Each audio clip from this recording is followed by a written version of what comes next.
Chapter 3 of Crusaders of New France by William Bennett Munro. Recording is in the public domain. Chapter 3 The Founding of New France. In the closing years of the 16th century, the spirit of French expansion, which had remained so strangely inactive for nearly 3 generations, once again began to manifest itself. The Sieur de la Roche, another Breton nobleman, the merchant traders Pontgravé of St. Malo and Chauvin of Honfleur, came forward one after the other with plans for colonizing the unknown land. Unhappily, these plans were not easily matured into stern realities. The ambitious project of La Roche came to grief on the barren sands of Sable Island. The adventurous merchants, for their part, obtained a monopoly of the trade, and for a few years exploited the rich peltry regions of the St. Lawrence, but they made no serious attempts at actual settlement. Finally, they lost the monopoly, which passed in 1603 to the Sieur de Chastes, a royal favorite and commandant at Dieppe. It is at this point that Samuel Champlain first becomes associated with the pioneer history of New France. Given the opportunity to sail with an expedition which de Chastes sent out in 1603, Champlain gladly accepted, and from this time to the end of his days he never relaxed his whole-souled interest in the design to establish a French dominion in these western lands. With his accession to the ranks of the voyageurs, real progress in the field of colonization was for the first time assured. Champlain encountered many setbacks during his initial years as a colonizer, but he persevered to the end. When he had finished his work, France had obtained a footing in the St. Lawrence Valley, which was not shaken for nearly 150 years. Champlain was born in 1567 at the seaport of Brouage on the Bay of Biscay, so that he was only 36 years of age when he set out on his first voyage to America. His forebears belonged to the lesser gentry of Saintonge, and from them he inherited a roving strain. Long before reaching middle manhood he had learned to face dangers, both as a soldier in the wars of the League and as a sailor to the Spanish Main. With a love of adventure he combined rare powers of description, so much so that the narrative of his early voyages to this region had attracted the King's attention and had won for him the title of royal geographer. His ideas were bold and clear. He had an inflexible will and great patience in battling with discouragements. Possessing these qualities, Champlain was in every way fitted to become the founder of New France. The expedition of 1603 proceeded to the St. Lawrence, where some of the party landed at the mouth of the Saguenay to trade with the Indians. The remainder, including Champlain, made their way up the river to the Indian village at Hochelaga, which they now found in ruins, savage warfare having turned the place into a solitude. Champlain busied himself with some study of the country's resources and the customs of the aborigines, but on the whole the prospects of the St. Lawrence Valley did not move the explorers to enthusiasm. Descending the great river again, they rejoined their comrades at the Saguenay and, taking their cargoes of furs aboard, the whole party sailed back to France in the autumn. There they found that de Chastes, the sponsor for their enterprise, had died during their absence. The death of de Chastes upset matters badly. for with it the trade monopoly had lapsed. But things were promptly set right again by a royal act which granted the monopoly anew. This time it went to the Sieur de Monts, a prominent Huguenot nobleman, then governor of Pont, with whom Champlain was on friendly terms. To quiet the clamors of rival traders, however, it was stipulated that Monts should organize a company and should be bound to take into his enterprise any who might wish to associate themselves with him.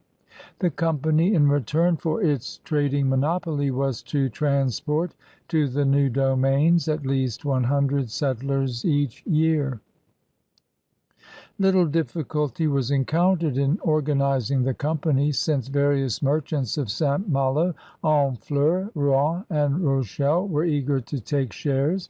Preparations for sending out an expedition on a much larger scale than on any previous occasion were soon under way, and in 1604 two well-equipped vessels set forth.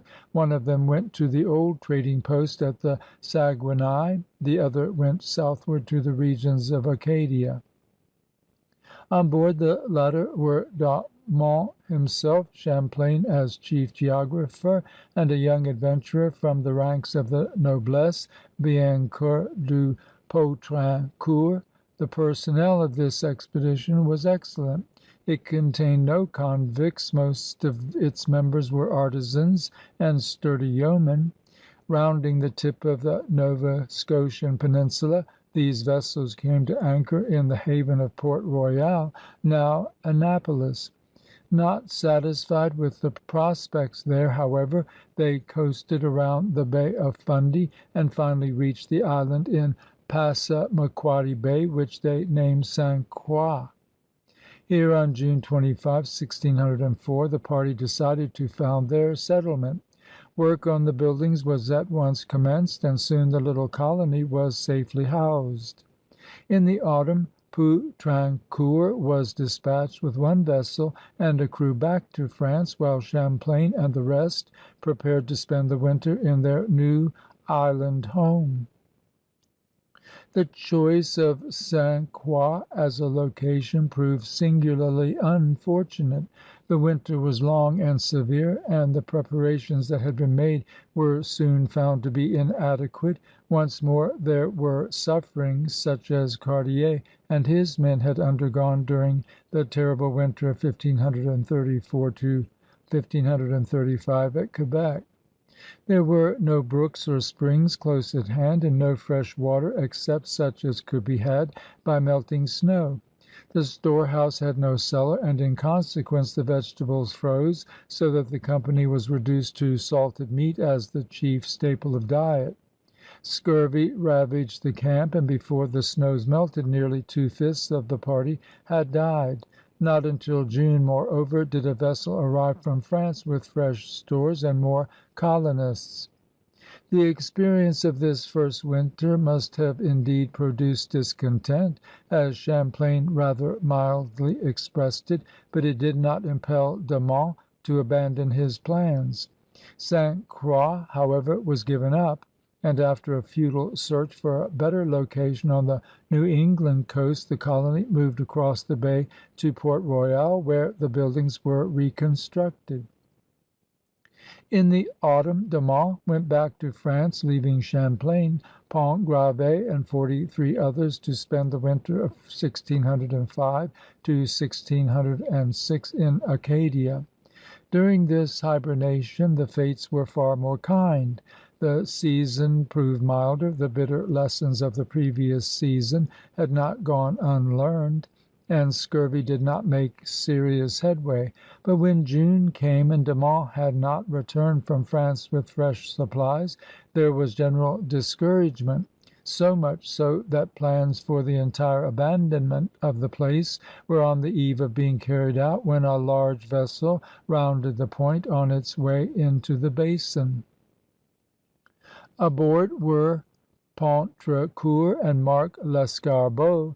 together with more settlers and supplies. Lescarbot was a Parisian lawyer in search of adventure, a man who combined wit with wisdom, one of the pleasantest figures in the annals of American colonization. He was destined to gain a place in literary history as the interesting chronicler of this little colony's all too brief existence. These arrivals put new heart into the men, and they set to work sowing grain and vegetables, which grew in such abundance that the storehouses were filled to their capacity.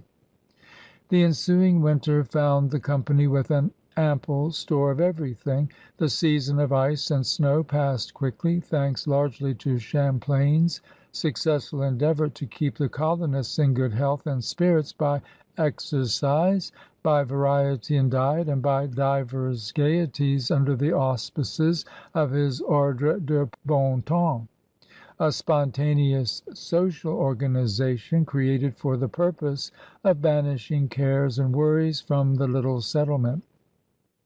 It seemed as though the colony had been established to stay.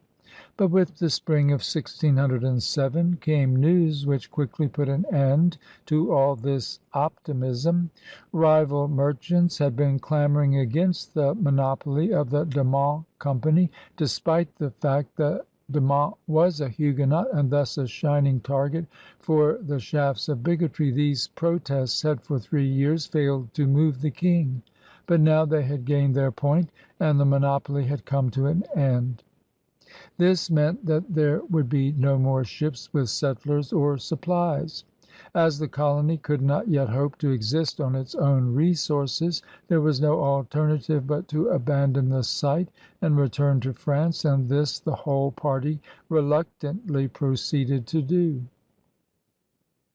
On arrival in France the affairs of the company were wound up, and De Monts found himself a heavy loser. He was not yet ready to quit the game, however, and Champlain, with the aid of Pontgravé, was able to convince him that a new venture in the St. Lawrence region might yield profits even without the protection of a monopoly. Thus out of misfortune and failure arose the plans which led to the founding of a permanent outpost of empire at Quebec.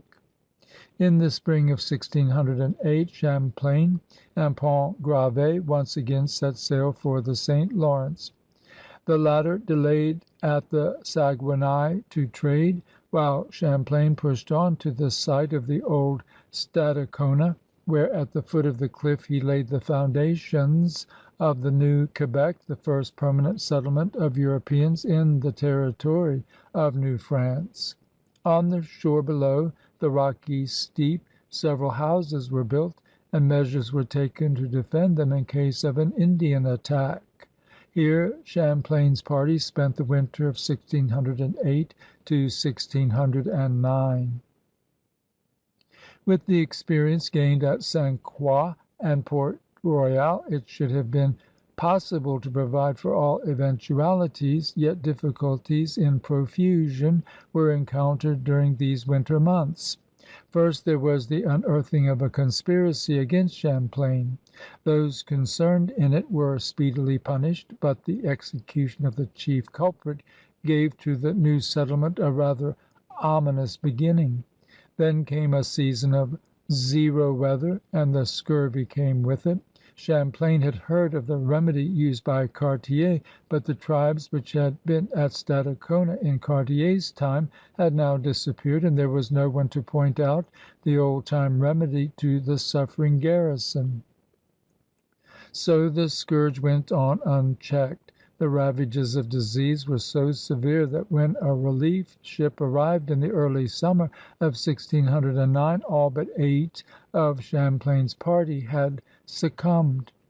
Yet there was no thought of abandoning the settlement. The beginnings of Canada made astounding demands upon the fortitude and stamina of these dauntless voyageurs, but their store of courage was far from the point of exhaustion. They were ready not only to stay, but to explore the territory inland, to traverse its rivers and lakes, to trudge through its forests afoot. that they might find out for the King's information what resources the vast land held in its silent expanses. After due deliberation, therefore, it was decided that Champlain and 4 others should accompany a party of Huron and Algonquin Indians upon one of their forays into the country of the Iroquois, this being the only way in which the Frenchmen could be sure of their red skin guides.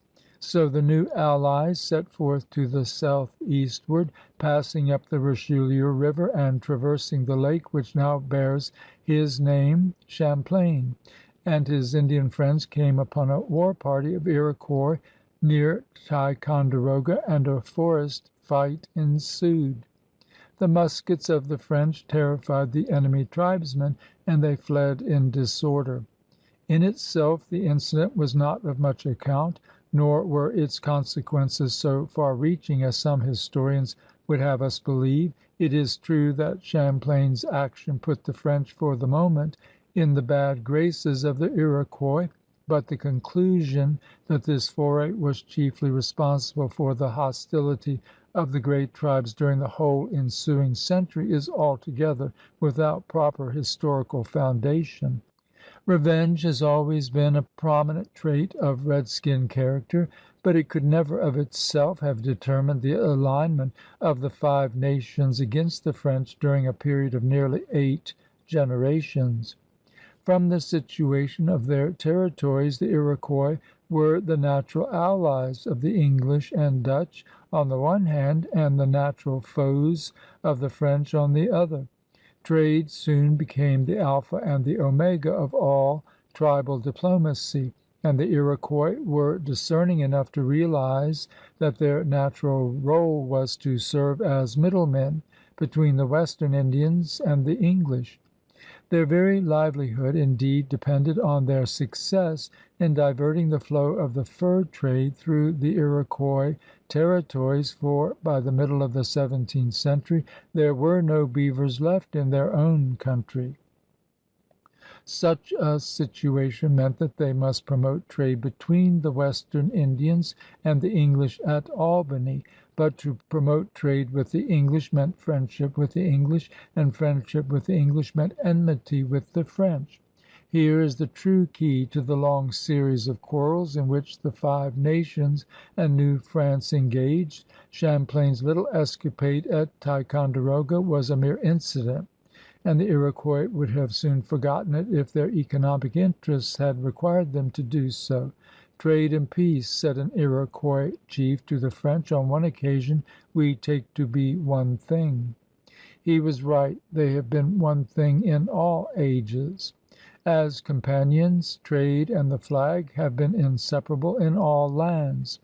The expedition of 1609 had, however, some results besides the discomfiture of an Iroquois raiding party. It disclosed to the French a water route which led almost to the upper reaches of the Hudson. The spot where Champlain put the Iroquois to flight is within 30 leagues of Albany. It was by this route that the French and English came so often into warring contact during the next 150 years. Explorations, the care of his little settlement at Quebec, trading operations, and 2 visits to France occupied Champlain's attention during the next few years. Down to this time no white man's foot had ever trodden the vast wilderness beyond the rapids above Hochelaga.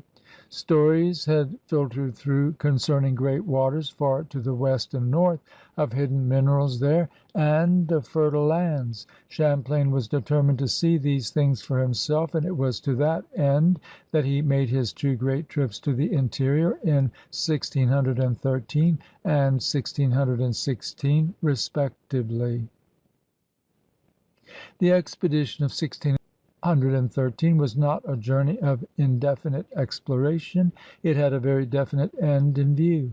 A few years previously Champlain had sent into the villages of the Algonquins on the upper Ottawa River a young Frenchman named Vignau. in order that by living for a time among these people he might learn their language and become useful as an interpreter. In 1612 Vignau came back with a marvelous story concerning a trip which he had made with his Algonquin friends to the great North Sea, where he had seen the wreck of an English vessel. This striking news inflamed Champlain's desire to find out whether this was not the route for which both Cartier and he himself had so eagerly searched, the western passage to Cathay and the Indies. There is evidence that the explorer from the first doubted the truth of Vignau's story, but in 1613 he decided to make sure and started up the Ottawa River, taking the young man with him to point the way. After a fatiguing journey the party at length reached the Algonquin encampment on Allumette Island in the upper Ottawa, where his doubts were fully confirmed. Vignau, the Algonquins assured Champlain, was an impostor. He had never been out of their sight, had never seen a great North Sea. The English shipwreck was a figment of his imagination. "Overcome with wrath," writes Champlain, "I had him removed from my presence, being unable to bear the sight of him." The party went no further, but returned to Quebec. As for the impostor, the generosity of his leader in the end allowed him to go unpunished. Though the expedition had been in one sense a fool's errand, and Champlain felt himself badly duped, yet it was not without its usefulness, for it gave him an opportunity to learn much concerning the methods of wilderness travel, the customs of the Indians, and the extent to which they might be relied upon. The Algonquins and the Hurons had proved their friendship, but what they most desired, it now appeared, was that the French should give them substantial aid in another expedition against the Iroquois. This was the basis upon which arrangements were made for Champlain's next journey to the interior, the longest and most daring enterprise in his whole career of exploration. In 1615 the Brouage navigator with a small party once again ascended the Ottawa, crossed to Lake Nipissing, and thence made his way down the French River to the Georgian Bay, or Lake of the Hurons as it was then called. Near the shores of the bay he found the villages of the Hurons with the Récollet Father Le Caron already at work among the tribesmen. Adding a large band of Indians to his party, the explorer now struck southeast, and by following the chain of small lakes and rivers which lie between Matchedash Bay and the Bay of Quinte, he eventually reached Lake Ontario. The territory pleased Champlain greatly, and he recorded his enthusiastic opinion of its fertility. Crossing the head of Lake Ontario in their canoes, the party then headed for the country of the Iroquois south of Oneida Lake, where lay a palisaded village of the Onondagas. This they attacked, but after 3 hours' fighting were repulsed, Champlain being wounded in the knee by an Iroquois arrow. The 11 Frenchmen with their horde of Indians then retreated cautiously, but the Onondagas made no serious attempt at pursuit, and in due course Champlain with his party recrossed Lake Ontario safely. The Frenchmen were now eager to get back to Quebec by descending the St. Lawrence, but their Indian allies would not hear of this desertion. The whole expedition therefore plodded on to the shores of the Georgian Bay, following a route somewhat north of the one by which it had come. There the Frenchmen spent a tedious winter. Champlain was anxious to make use of the time by exploring the upper lakes, but the task of settling some wretched feuds among his Huron and Algonquin friends took most of his time and energy. The winter gave him opportunity, however, to learn a great deal more about the daily life of the savages, their abodes, their customs, their agriculture, their amusements, and their folklore.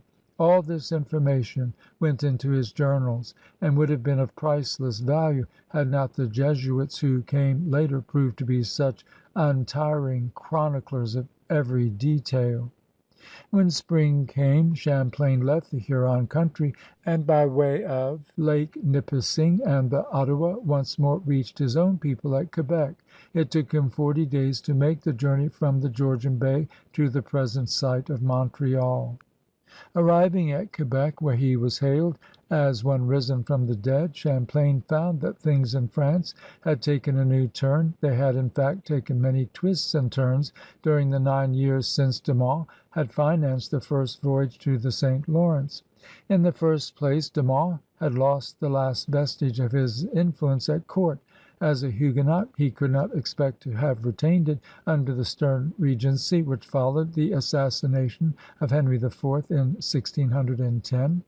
Then a half dozen makeshift arrangements came in the ensuing years. It was always the same story faithfully repeated in its broad outlines. Some friendly nobleman would obtain from the King appointment as Viceroy of New France, and at the same time a trading monopoly for a term of years, always promising to send out some settlers in return. The monopoly would then be sublet, and Champlain would be recognized as a sort of viceroy's deputy, and all for a colony in which the white population did not yet number 50 souls. Despite the small population, however, Champlain's task at Quebec was difficult and exacting. His sponsors in France had no interest in the permanent upbuilding of the colony. They sent out very few settlers and gave him little in the way of funds. The traders who came to the St. Lawrence each summer were an unruly and boisterous crew who quarreled with the Indians and among themselves. At times, indeed, Champlain was sorely tempted to throw up the undertaking in disgust. But his patience held out until 1627, when the rise of Richelieu in France put the affairs of the colony upon a new and more active basis. For a quarter of a century France had been letting golden opportunities slip by while the colonies and trade of her rivals were forging ahead. Spain and Portugal were secure in the south. England had gained firm footholds both in Virginia and on Massachusetts Bay. Even Holland had a strong commercial company in the field. This was a situation which no far-sighted Frenchman could endure. Hence Cardinal Richelieu, when he became chief minister of Louis XIII, undertook to see that France should have her share of New World spoils. No realm is so well situated as France, he declared, to be mistress of the seas, or so rich in all things needful. The cardinal minister combined fertility in ideas with such a genius for organization that his plans were quickly under way. Unhappily, his talent for details, for the efficient handling of little things, was not nearly so great, and some of his arrangements went sadly awry in consequence. At any rate, Richelieu in 1627 prevailed upon the King to abolish the office of viceroy, to cancel all trading privileges, and to permit the organization of a great colonizing company, one that might hope to rival the English and Dutch commercial organizations. This was formed under the name of the Company of New France, or the Company of 100 Associates, as it was more commonly called, from the fact that its membership was restricted to 100 shareholders, each of whom contributed 3,000 livres. The cardinal himself, the ministers of state, noblemen, and courtesans of Paris, as well as merchants of the port towns, all figured in the list of stockholders. The subscription lists contained an imposing array of names. The powers of the new company, moreover, were as imposing as its personnel. To it was granted a perpetual monopoly of the fur trade and of all other commerce, with rights of suzerainty over all the territories of New France and Acadia. It was to govern these lands, levy taxes, establish courts, appoint officials, and even bestow titles of nobility. In return, the company undertook to convey to the colony not less than 200 settlers per year, to provide them with subsistence until they could become self-supporting. It was stipulated, however, that no Huguenots or other heretics should be among the immigrants. The 100 associates entered upon this portentous task with promptness and enthusiasm. Early in 1628 a fleet of 18 vessels, freighted with equipment, settlers, and supplies, set sail from Dieppe for the St. Lawrence to begin operations. But the time of its arrival was highly inopportune, for France was now at war with England, and it happened that a fleet of English privateers was already seeking prey in the lower St. Lawrence. These privateers, commanded by Kirke, intercepted the company's heavily laden caravels, overpowered them, and carried their prizes off to England. Thus the company of the 100 associates lost a large part of its capital, and its shareholders received a generous dividend of disappointment in the very first year of its operations. A more serious blow, however, was yet to come. Flushed with his success in 1628, Kirke came back to the St. Lawrence during the next summer and proceeded to Quebec, where he summoned Champlain and his little settlement to surrender. As the place was on the verge of famine, owing to the capture of the supply ships in the previous year, there was no alternative but to comply, and the colony passed for the first time into English hands. Champlain was allowed to sail for England, where he sought the services of the French ambassador and earnestly advised that the King be urged to insist on the restoration of Canada whenever the time for peace should come. Negotiations for peace soon began, but they dragged on tediously until 1632, when the Treaty of Saint-Germain-en-Laye gave back New France to its former owners. With this turn in affairs the company was able to resume its operations. Champlain, as its representative, once more reached Quebec, where he received a genuine welcome from the few Frenchmen who had remained through the years of Babylonian captivity, and from the bands of neighboring Indians. With his hands again set to the arduous task, Champlain was able to make substantial progress during the next 2 years. For a time the company gave him funds and equipment besides sending him some excellent colonists. Lands were cleared in the neighborhood of the settlement. Buildings were improved and enlarged. Trade with the Indians was put upon a better basis. A post was established at Three Rivers, and plans were made for a further extension of French influence to the westward. It was in the midst of these achievements and hopes that Champlain was stricken by paralysis and died on Christmas Day, 1635. Champlain's portrait, attributed to Montcornet, shows us a sturdy, broad-shouldered frame with features in keeping. Unhappily, we have no assurance that it is a faithful likeness. No one, however, can deny that the mariner of Brouage, with his extraordinary perseverance and energy, was admirably fitted to be the pathfinder to a new realm. Not often does one encounter in the annals of any nation a man of greater tenacity and patience. Chagrin and disappointment he had to meet on many occasions, but he was never baffled nor moved to concede defeat. His perseverance, however, was not greater than his modesty, for never in his writings did he magnify his difficulties nor exalt his own powers of overcoming them, as was too much the fashion of his day. As a writer his style was plain and direct, with no attempt at embellishment, and no indication that strong emotions ever had much influence upon his pen. He was essentially a man of action, and his narrative is in the main a simple record of such a man's achievements. His character was above reproach. No one ever impugned his honesty or his sincere devotion to the best interests of his superiors. To his church he was loyal in the last degree, and it was under his auspices that the first of the Jesuit missionaries came to begin the enduring work which the order was destined to accomplish in New France. On the death of Champlain the company appointed the Sieur de Montmagny to be governor of the colony. He was an ardent sympathizer with the aims of the Jesuits, and life at Quebec soon became almost monastic in its austerity. The Jesuits sent home each year their Relations, and as these were widely read they created great interest in the spiritual affairs of the colony. The call for zealots to carry the cross westward into the wilderness met ready response, and it was amid a glow of religious fervor that the settlement at Montreal was brought into being. A company was formed in France, funds were obtained, and a band of 44 colonists was recruited for the crusade into the wilderness. The Sieur de Maisonneuve, a gallant soldier and a loyal devotee of the Church, was the active leader of the enterprise, with Jean Mance, an ardent young religionist of high motives and fine character, as his principal coadjutor. Fortune dealt kindly with the project, and Montreal began its history in 1642. A few years later Montmagny gave up his post and returned to France.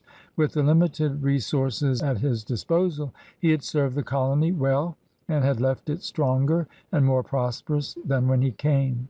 His successor was M. d'Ailleboust, who had been for some time in the country and who was consequently no stranger to its needs.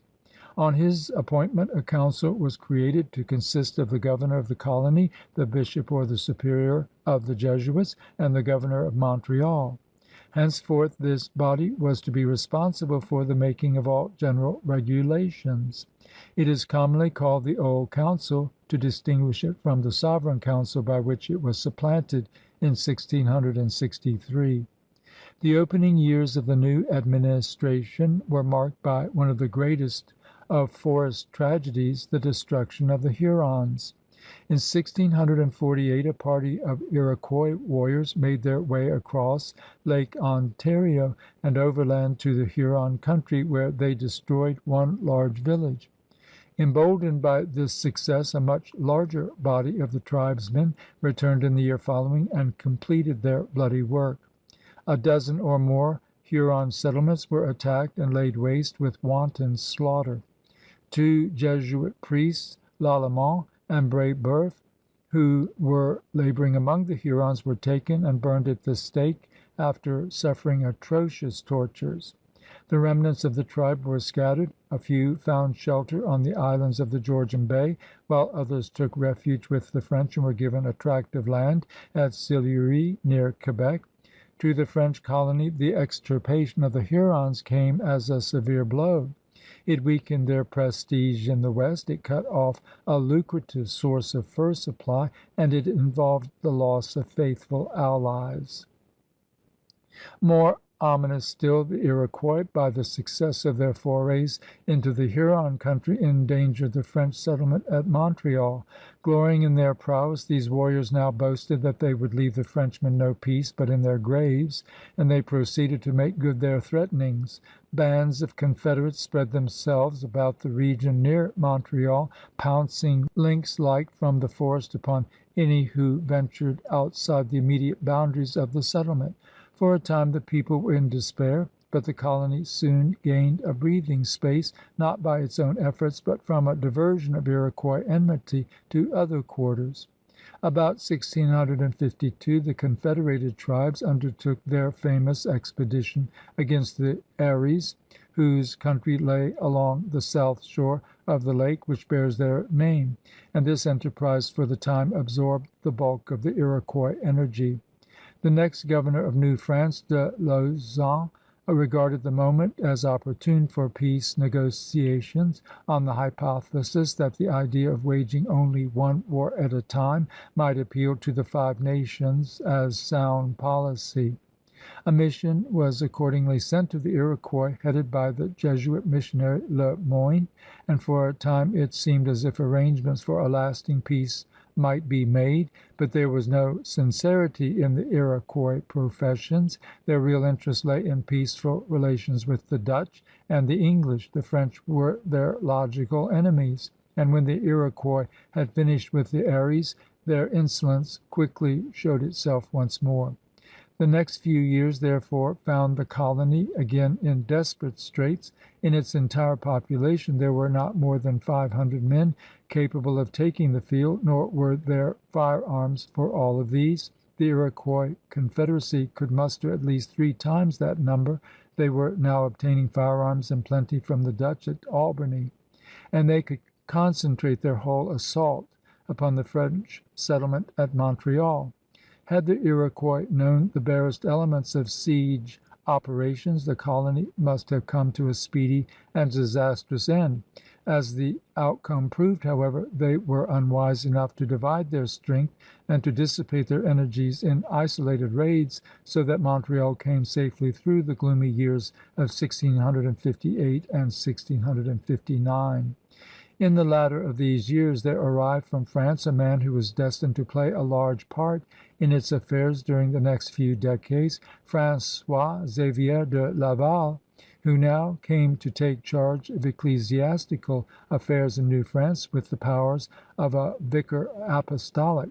Laval's arrival did not mark the beginning of friction between the church and the civil officials in the colony. There were such dissensions already. But the doughty churchman's claims and the governor's policy of resisting them soon brought things to an open breach, particularly upon the question of permitting the sale of liquor to the Indians. In 1662 the quarrel became bitter. Laval hastened home to France, where he placed before the authorities the list of ecclesiastical grievances. The governor, a bluff old soldier, was thereupon summoned to Paris to present his side of the whole affair. In the end a decision was reached to reorganize the whole system of civil and commercial administration in the colony.